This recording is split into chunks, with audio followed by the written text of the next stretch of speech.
Hi, my name is Jacob. I'm a naturalist, early career conservationist, and above all, a birder. I'm birding now near my home in northern Michigan. It's a little bit chilly. Most of the fall migration season is behind me now, but it's a beautiful day nonetheless, and I want to take a moment to talk about the world we're living in. I know many of us have read the doom and gloom news on climate change. A recent study found that coral reefs are now to a point of no return. This is one of the first major tipping points in the climate crisis, and it has left many environmentalists hopeless. Yet interest in nature is still growing. More specifically, birding is growing for all the right reasons. It's easy to see why. Many people discover birding on accident, but instantly get hooked by their beauty and diversity.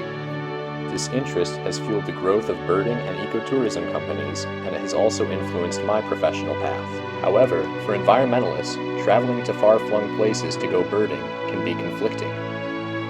In an era of troubling climate news, where we continually hear about fossil fuel emissions warming the planet, as well as excessive use of resources degrading ecosystems, how can any of us truly feel ethical about being ecotourists?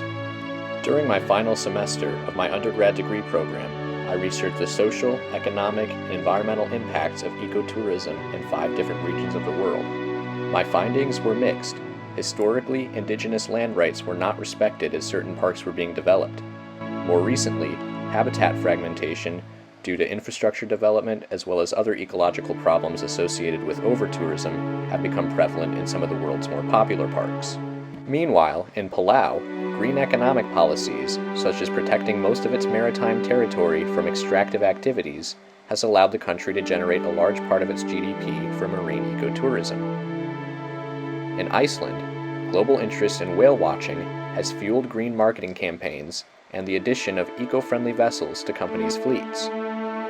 Finally, the birding boom that has unfolded in northern Ecuador in the last few decades is partially responsible for the protection of large areas of Andean cloud forest.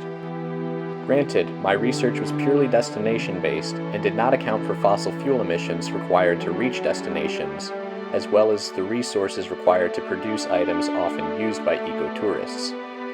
Developments in ecotourism are multifaceted, and the industry is far from a perfect one. But I don't believe that we should shy away from being explorers because of this. At its core, ecotourism is a growing and wildly successful industry because of one simple truth.